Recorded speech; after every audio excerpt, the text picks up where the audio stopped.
आज हम जो डिस्कस करेंगे, सबसे पहले कुछ क्वेश्चंस, जो इंपॉर्टेंट क्वेश्चंस डिस्कस करेंगे एक्सरसाइज 11A से ही, कैलोरीमेट्री के ए पार्ट से ही, कैलोरीमेट्री के ए पार्ट से ही जो कॉन्सेप्चुअल बेस्ड क्वेश्चन है वो डिस्कस करेंगे। आप एक काम करिए, अपनी बुक में ओपन करिए एक्सरसाइज वाला पेज, जो कि है पेज नंबर 269 से स्टार्ट करते हैं। कुछ क्वेश्चंस इंपॉर्टेंट मैं मार्क करा देता हूँ।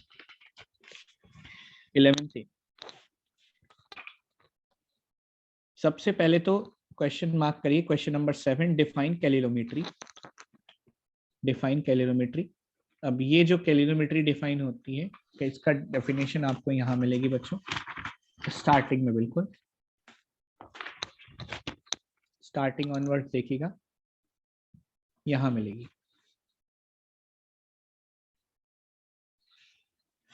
हीट, यहाँ से, heat is also a measurable quantity. The measurement of heat quantity, the measurement of the quantity of heat is called calorimetry. यहाँ से ये आंसर होगा, the measurement of quantity of heat is called calorimetry। ठीक है, ये answer है, the measurement of the quantity of heat is known as calorimetry। thereafter इसके बाद आप मार्क कर सकते हैं हीट कैपेसिटी, जिसको हम सी डैश बोलते हैं, और इसकी SI unit. Basically SI unit बहुत बार पूछी जाती है, 1 मार्क्स में या 2 मार्क्स में। मतलब ऐसा भी हो सकता है कि मल्टीपल चॉइस में, स्टार्टिंग के मल्टीपल चॉइस में आपसे 4 ऑप्शन में इस तरह से भी पूछ ले कि भाई जो एसआई यूनिट है हीट कैपेसिटी की वो क्या है, तो यहाँ जो होती है वो जूल पर केल्विन होती है, आप सभी को पता है। देन इसके बाद नीचे वाला 9th क्वेश्चन भी बहुत इंपॉर्टेंट है, define the term specific heat and it's SI unit. Joule पर किलोग्राम पर केल्विन, केल्विन में ही लिखिएगा, सेंटीग्रेड में मत लिखिएगा, कटने के चांसेस होंगे, कट भी हो सकता है। इसके बाद 3 डिफरेंसेस, बहुत बार मैंने जब कॉपी है मैंने चेक करी है, मैंने देखा है ये भी बहुत बार रिपीट हुआ है। 3 differences between heat capacity and specific heat capacity, ये भी एक जो है इंपॉर्टेंट क्वेश्चंस में से एक है, कई बार पूछा जा चुका है। देन देयर आफ्टर, इसके बाद 12th question, name the liquid which has highest specific heat capacity, जो कि वाटर है। फिर वाटर की स्पेसिफिक हीट कैपेसिटी 4200। ठीक है, हाँ ध्रुव बोलिए। फिर अगर लिक्विड सॉलिड की बात करेंगे, name a solid which has highest specific heat capacity. पर देखिए हमारी बुक में दे रहा है, कुछ दिया हुआ है तो देखिए उस तरह का कोई क्वेश्चन हुआ है, टेबल में कुछ दिया होगा तब पूछ सकते हैं, वरना नहीं। सॉलिड ऐसा कुछ दिया हुआ नहीं है हमारी बुक में, देखिए मरकरी, ब्रास, जिंक, ऐसा कुछ दिया नहीं है, नहीं पूछेंगे। ठीक है, ओके सर। हाँ। अब इसके बाद आता है क्वेश्चन नंबर 14, वेरी इंपॉर्टेंट है बच्चों, मार्क करिए। फिर क्वेश्चन नंबर 15 भी अच्छा है, वेरी इंपॉर्टेंट की कैटेगरी में आए।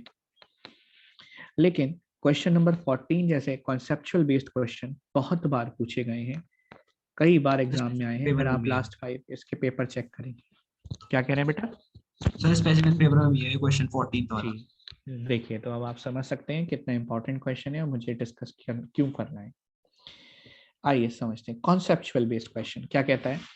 What do you mean by the following statement. अच्छा, क्या स्टेटमेंट है? The heat capacity of a body is 50 joule per kelvin and the specific heat capacity of copper is 0.4 joule per gram per kelvin. दोनों statement से मतलब क्या है? पहले वाले स्टेटमेंट जहां लिखा है heat capacity of a body is 50 joule per kelvin, इसका मतलब ये है कि आपको जो गिवन क्वांटिटी है, जो भी गिवन क्वांटिटी ऑफ मास है, वहां पर उस बॉडी, उस मास का या उस सब्सटेंस का या उस बॉडी का टेम्परेचर जो है 1 केल्विन बढ़ाने के लिए आपको कितनी हीट सप्लाई करनी पड़ेगी? 50 जूल। यानी आप कुछ डेफिनेशन की तरह लिख सकते हैं इसको, ये जो आपकी बुक में यहाँ पर मिलेगा।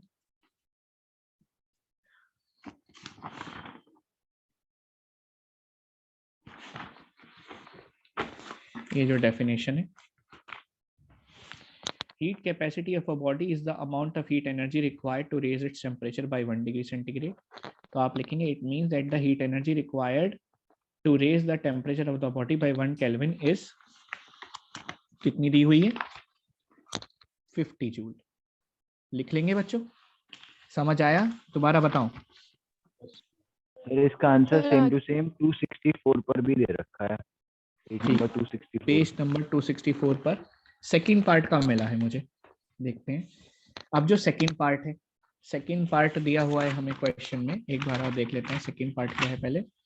The specific heat capacity of copper is 0.4 joule per gram per kelvin. पहले खुद से समझते हैं भाई। 0.4 joule per gram per kelvin का मतलब ये है कि 1 ग्राम कॉपर को का टेम्परेचर, 1 ग्राम कॉपर का टेम्परेचर, 1 ग्राम कॉपर का अगर टेम्परेचर हमें 1 डिग्री सेंटीग्रेड और 1 केल्विन रेस करना है तो हमें कितनी हीट एनर्जी सप्लाई करनी पड़ेगी? 0.4 जूल। बोलिए समझ आया कि नहीं? इसको हम बहुत अच्छे से डिस्कस भी कर चुके हैं अगर आपको याद हो तो। ठीक है, ये मायने होते हैं स्पेसिफिक हीट कैपेसिटी के जिसमें मास मेंशन्ड होता है। तो ये मास आप एग्जाम बुक में भी मार्क कर सकते हैं, पेज नंबर 264 पर। ये पेज नंबर 264 पर दिया हुआ है बॉक्स के अंदर। If the specific heat capacity of copper is 0.4 joule per gram per Kelvin, it means that the heat energy required to raise the temperature of 1 gram of copper by 1 Kelvin is 0.4 joule। देखिए मैंने भी यही लिखा है, 1 gram copper का temperature 1 kelvin raise करने के लिए जो हीट एनर्जी रिक्वायरमेंट है वो 0.4 जूल है। ठीक है, अब अगर आपको फर्स्ट पार्ट का कहीं आंसर मिल रहा है तो बताइए, वरना मैं उसी में से मार्क कराता हूँ। यस सर, दे रखा है।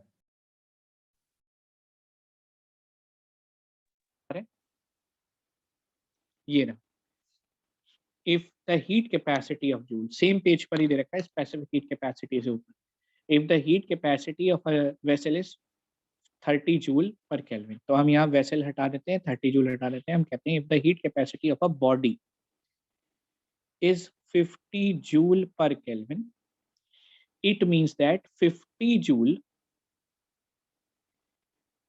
heat energy is required to raise the temperature of vessel by 1 Kelvin। मतलब बेसिकली ये आपको सब पूछना चाह रहा है आपसे कि आपका ये कॉन्सेप्ट क्लियर है कि नहीं, कि हीट कैपेसिटी में मास कहीं इन्वॉल्व नहीं होता और स्पेसिफिक हीट कैपेसिटी में मास इन्वॉल्व होता है। देखिए यहाँ पर 1 ग्राम मास है कॉपर का, यहाँ कहीं भी मास की बात ही नहीं करी गई। यहाँ तो बस सीधे ये कहा गया है कि अगर आपको बॉडी का टेम्परेचर 1 केल्विन रेज करना है तो आपको 50 जूल हीट सप्लाई करनी पड़ेगी। दोनों बातें क्लियर है या मुझे दोबारा रिपीट करना पड़ेगा? बताइए। सर एक बार बताओ। कौन सा वाला पॉइंट बताऊं, फर्स्ट वाला कि सेकंड वाला? सर फर्स्ट वाला।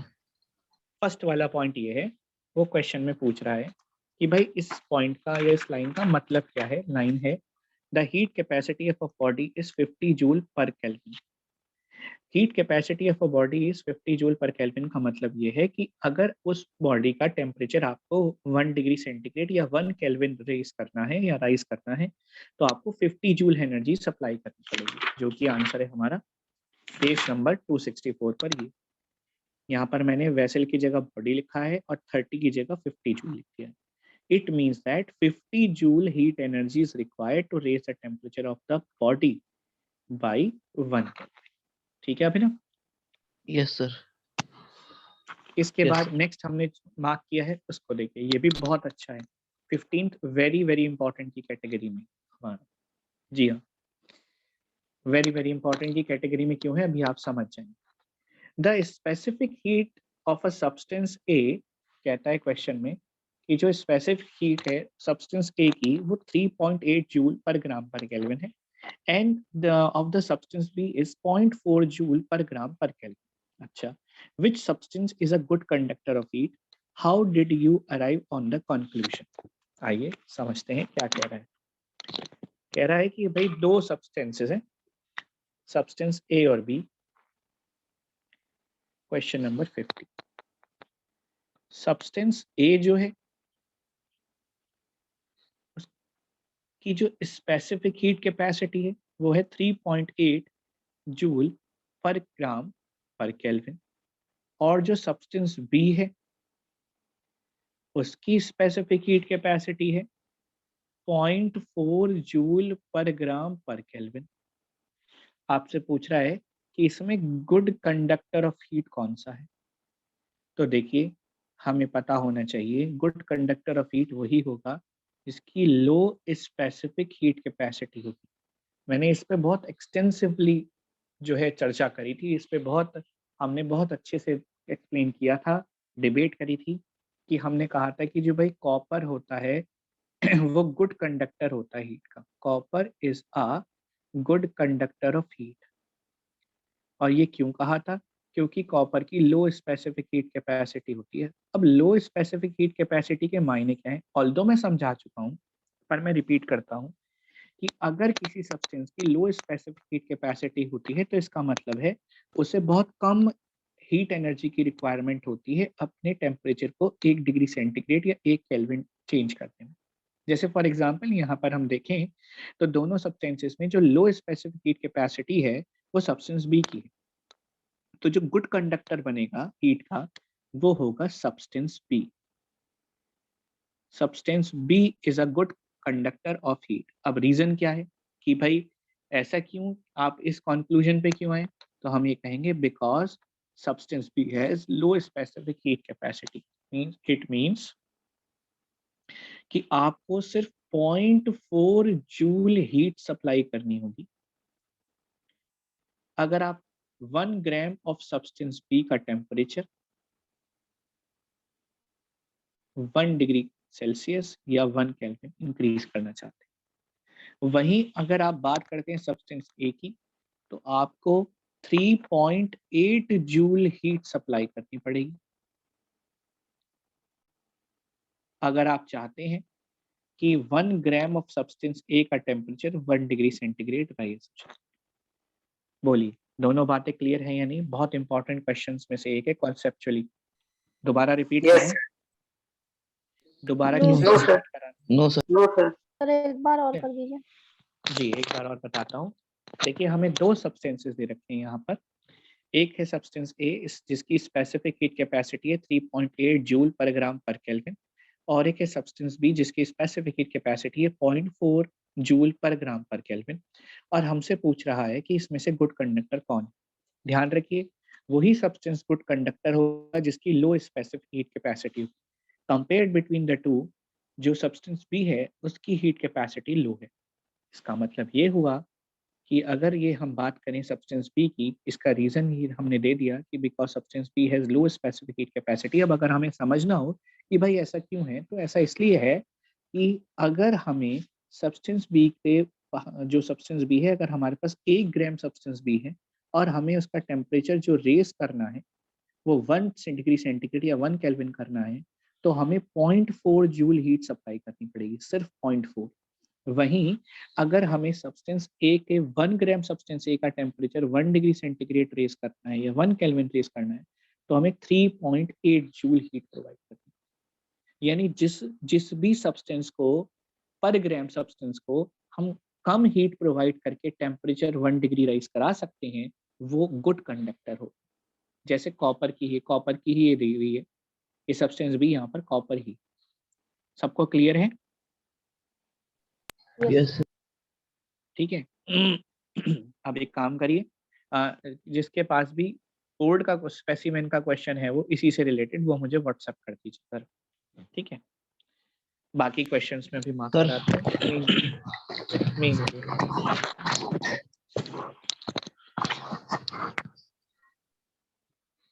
name two factors on which the heat energy liberated by our body on cooling depends. Name three factors on which heat energy absorbed. हाँ, क्वेश्चन नंबर 17। ऐसे कौन से 3 फैक्टर्स हैं जिसमें हीट एनर्जी एब्जॉर्ब डिपेंड करती है body के मास पर, Material change in temp temperature change in पर और स्पेसिफिक हीट कैपेसिटी पर। ठीक है, then done sir. Question, okay thank you. आइए देख लेता हूँ एक बार, क्वेश्चन नंबर 20 भी देख लेते हैं फिर उसके बाद।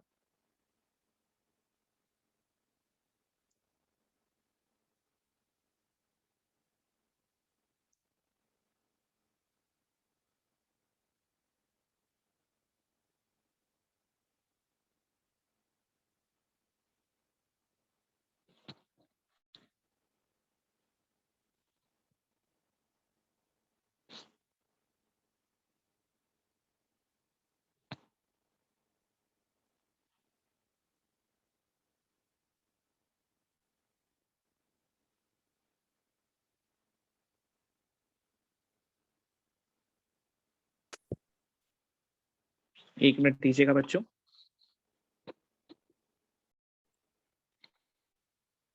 जी बच्चों, ये क्वेश्चन है जो स्पेसिमेन में आया हुआ है, ध्यान से देखिए क्या पूछ रहा है क्वेश्चन में।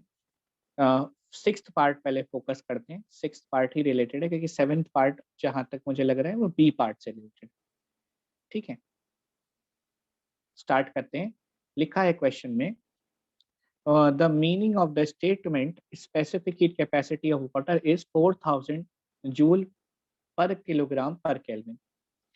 यानी इसका सीधा सीधा मतलब है, अगर आपको याद हो तो मैंने बहुत बार रिपीट करके बताया है कि 1 केजी वाटर को 4200 जूल एनर्जी चाहिए अगर उसे अपने टेम्परेचर में 1 डिग्री सेंटीग्रेड या 1 केल्विन राइज लाना है। बताया था कि नहीं बताया था बच्चों? बहुत बार रिपीट करा है, और अभी भी तो रिपीट करा था।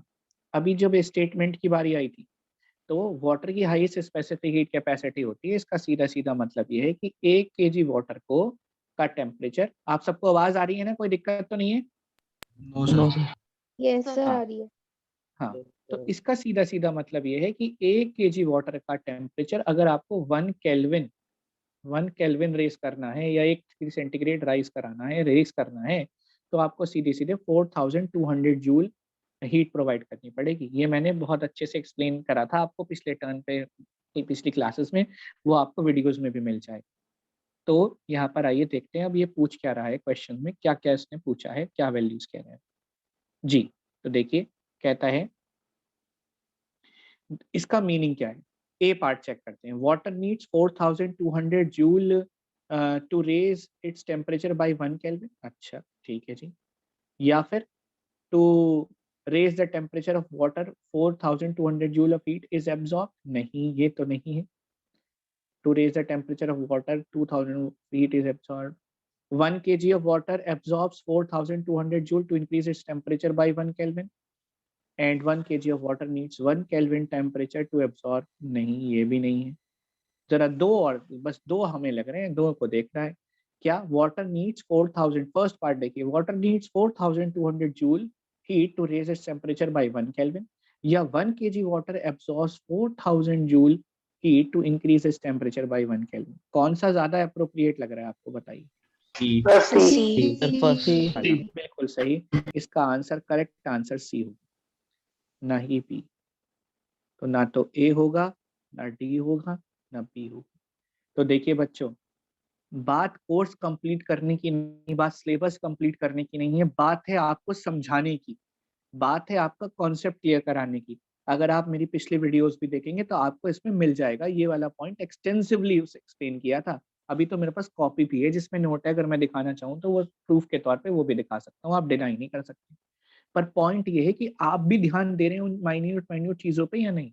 अब जिस बच्चे का ये कॉन्सेप्ट क्लियर है, जिसने डेफिनेशन ना रट के उसने बेसिक समझा है कि अच्छा भाई 1 केजी अगर पानी है, 1 केजी वाटर की बात चल रही है, तो उसका टेम्परेचर अगर 1 डिग्री सेंटीग्रेड रेस करना है तभी हमें 4200 जूल हीट देनी, तभी वो इसको कर पाएगा, वरना नहीं। रटी रटाई में काम नहीं चलता फिजिक्स में। ठीक है, क्लियर है सबको या नहीं, बोलो? क्लियर है। यस। Yes sir. बस तो खत्म करते हैं इसको। तो यानी इसका आंसर हमारा बी। ठीक है, सर सी। हाँ सॉरी, सी। सी हमारा इसका आंसर है, ये वाला लीजिए, ये। अब इसको जरा बंद कर देते हैं 1 मिनट और अपने टॉपिक पर वापस आते एक और क्वेश्चन है। हैं, नेक्स्ट क्वेश्चंस पर फोकस करते हैं। नेक्स्ट क्वेश्चन हमारा जैसे क्वेश्चन नंबर 20, देखिए 20 क्वेश्चन क्या कह रहे हैं। 2 blocks P and Q of different metals हैं। 2 ब्लॉक हैं हमारे पास पी और क्यू, और जो दोनों अलग अलग मेटल्स हैं, और उनका रेशो जो है, मास का रेशो जो है 2:1, और same amount of heat the. 2 box यहाँ पर ले लेते हैं इसको, कि हमारे पास क्वेश्चन नंबर 20, एक पी मेटल है और एक क्यू है। किसका मास ज्यादा है? पी का मास ज्यादा है। इसको छोटा बना देते हैं क्यू वाले को, थोड़ा सा डिपिक्ट करने के लिए। इसका मास जो है वो 2:1 में दिया हुआ है, यानी इसका अगर मास 2x है तो इसका अगर x है तो इसका 2x है। समझ ही सकते हैं आप। उनको सेम अमाउंट ऑफ हीट दी है, यानी इसको भी क्यू हीट सप्लाई करिए, इसको भी हीट क्यू सप्लाई करिए। क्या कह रहा है देखिए, are given same amount of heat. लेकिन खास बात यह है कि ये मेटल अलग है, ये मेटल अलग है। मान लीजिए ये मेटल P है और ये मेटल Q है, दोनों ही अलग अलग मेटल के बने हैं।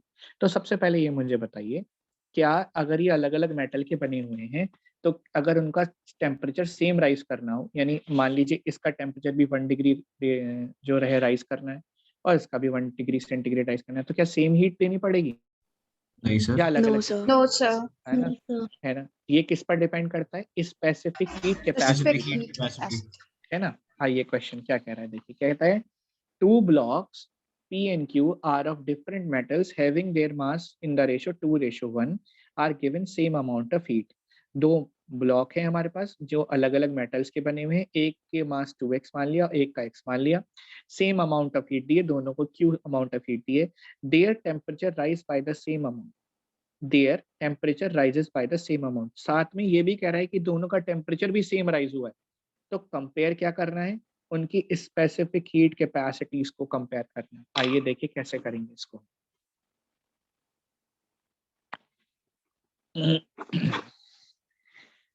P और Q, जब हम P की बात कर रहे हैं तो उसका मास जो है वो m1 मान लेते हैं और इसका मास जो है वो m2 ले लेते हैं। ठीक है, वैसे हमें दिया हुआ है मास, तो मास तो दिया हुआ m1 है 2x 2x और m2 को x मान लेते हैं। Are given same amount of heat, इसको भी Q हीट सप्लाई करी है और Q2 वाले को भी Q ही हीट सप्लाई करिए फॉर एग्जांपल। आगे कहता है same rise in temperature show हुआ है, यानी सेम राइज का मतलब हो गया डेल्टा T दोनों का सेम है, T ही मान लेते हैं, T ही रहे दोनों में। ठीक है जी, कंपेयर क्या करना है? कंपेयर करना है देयर स्पेसिफिक हीट कैपेसिटीज। तो माना इसकी स्पेसिफिक हीट कैपेसिटी C1 और इसकी स्पेसिफिक हीट कैपेसिटी C2 है। तो ये जो हीट दोनों को सप्लाई करी है वो तो Q1 और Q2 दोनों इक्वल है, Q ही है, जो कि मैंने ऊपर लिखा है। M1 into C1 into delta T is equal to M2 into C2 into delta T। दोनों का एक का मास है 2x, specific heat capacity C1, change in temperature दोनों का सेम है। दूसरे वाले का मास है x, specific heat capacity C2 और चेंज इन टेम्परेचर उसका भी T है। T से T कैंसिल, x से x कैंसिल, C1 यहीं रखिए, C2 उसके नीचे लाइए, वहां ऊपर बचेगा 1 और ये जो 2 है डिवाइड में आएगा, यानी जो C1 और C2 की रेशो है वो होगी 1:2। किसी को समझ नहीं आया तो मैं दोबारा एक्सप्लेन कर सकता हूँ, बोलिए, करूँ explain? No sir. No sir. No sir. ठीक, उसके बाद ये हो गया। नेक्स्ट इसके बाद 25th question, water is used in hot water bottles for fermentation, give a reason. Water की हाई स्पेसिफिक हीट कैपेसिटी होती है, इसलिए वो बाकी आप लिख सकते हैं वहीं से। What property of water makes it an effective coolant? Specific heat capacity, high specific heat capacity of the water makes it a effective coolant. ठीक है, give one example where 27, give one example each where high specific heat capacity of water is used as coolant। Coolant के तौर पे use होता है car radiators में, car radiators, and heat reservoir के तौर पे फॉर्मेंटेशन में, जहां तक है ना, या जूसेस की बॉटल्स को जो है इंटैक्ट रखने के लिए फॉर्मेंट रिजर्वॉयर के तौर पे ये रहा। In cold countries, water is used as a reservoir for wines and juice bottles to avoid freezing, है ना। For wines, सर ये फॉरवर्ड्स वाला नहीं आ सकता इसमें? wine वो लंबा हो जाएगा थोड़ा लिखने के लिए, आ तो हो भी सकता है। For wine and juice bottles, juice bottles वैसे लिखना तो इसमें भी पूरा पड़ेगा, कोई सा भी लिख सकते हैं, ठीक है। 28 क्वेश्चन वेरी इंपॉर्टेंट, अभी पता चल जाएगा वेरी इंपॉर्टेंट क्यों है। 28 क्वेश्चन वेरी इंपॉर्टेंट इसलिए, a liquid X has a specific heat capacity higher than the liquid Y। एक लिक्विड X है जिसकी स्पेसिफिक हीट कैपेसिटी Y वाले लिक्विड से ज्यादा है, ठीक है जी। हाई स्पेसिफिक हीट कैपेसिटी, ऐसे समझ लीजिए वाटर की बात चल रही है। तो which liquid is useful as coolant in car? कौन सा लिक्विड सही रहेगा जो कूलेंट ऑफ कार के तौर पे? एक्स वाला लिक्विड सही रहेगा। एक्स वाला इसलिए क्योंकि उसकी high High specific specific heat heat capacity, high specific heat capacity. Second है heat reservoir to keep juice bottles without freezing. ये जो ऊपर वाला ही आंसर मिल गया, देखिए पूछने के तरीके बदल जाते हैं। ये हीट रिजर्वायर के तौर पे भी यही वो लिक्विड काम करेगा जिसकी हाई स्पेसिफिक हीट कैपेसिटी, इसका भी आंसर यही है। ठीक है, 29th क्वेश्चन देखिए, व्हाट इज अ कैलोरीमीटर? तो कैलोरीमीटर क्या है, मैंने आपसे पास कर लेते हैं कैलोरीमीटर क्या है। अ कैलोरीमीटर, ये पेज नंबर 265 पर आपको मिल जाएगा। A calorimeter is a cylindrical vessel which is used to measure the amount of heat gained or lost by a body when it is mixed with another body or another substance. ये है calorimeter. A calorimeter is a cylindrical vessel which is used to measure the amount of heat gained or lost by a body when it is mixed with another body or same another substance. मैंने इस part के लिए, रटे रटाई part के लिए इसको mark नहीं कराया, मैंने मार्क कराया है इसके बाकी आगे के पार्ट के लिए।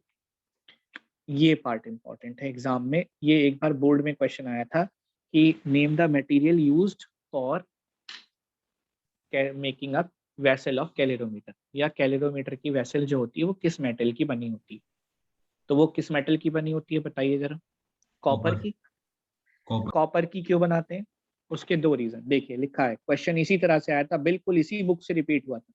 Name the material for which it is made of. It is made की जगह बस यहाँ आ जाएगा name the material use of which calorimeter is made of, कि कैलोरीमीटर किस मटेरियल का मेड होता है, तो आप कहेंगे कॉपर का बना होता है जी।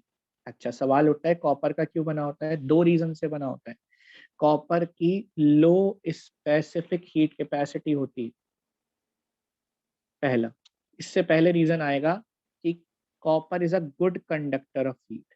आंसर में दो चीजें लिखी जाएंगी जो मैं लिख रहा हूं यहाँ पर, पहला गुड कंडक्टर ऑफ हीट और second reason low specific heat capacity. ये बात रीजन है ये दो कि हम इसको क्यों यूज करते हैं। गिव रीजन कि हम मेटल जो है कॉपर को यूज कर क्यों करते हैं, क्योंकि copper good conductor of heat है, so it quickly acquires the temperature of its content without absorbing much heat, and second low specific heat capacity, as copper has low specific heat capacity so it absorbs a little amount of energy to acquire the same temperature as of its contents. ये मैंने already mark भी कराया था अगर आपने ध्यान दिया हो।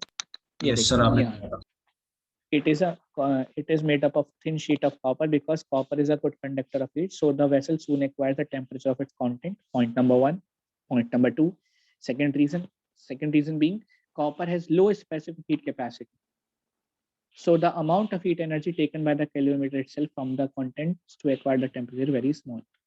कॉपर की लो स्पेसिफिक हीट होने की वजह से जो भी कंटेंट्स उस कैलोरीमीटर के अंदर डाले जाते हैं उनसे जो हीट कॉपर एब्जॉर्ब करता है बहुत निग्लेजिबल अमाउंट होती है, बहुत कम होती है, ज्यादा नहीं, और अपना वही टेम्परेचर कर लेता है जो उसके कंटेंट्स का टेम्परेचर। देन इसके बाद out of the three metals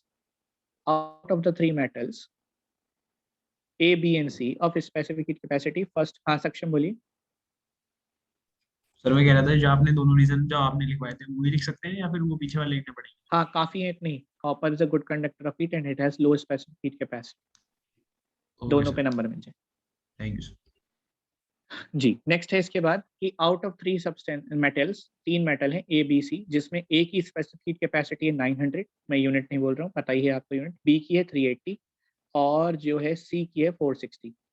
which you will use as a calorimeter, बताओ तीनों में से कौन सा यूज करोगे? जिसकी वाला। लो स्पेसिफिक होती, बी। करेक्ट, बी वाला ही क्यों यूज करेंगे?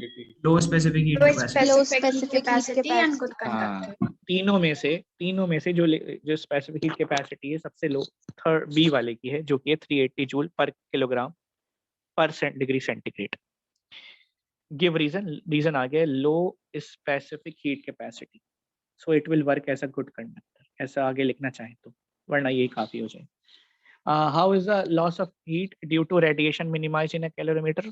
Bye polishing the inner and outer surface. बताइए, polishing inner and outer surface, ये रहा answer. By polishing the outer and inner surface of a vessel are polished, the outer and inner surface of the vessel are polished to reduce loss of heat due to radiation.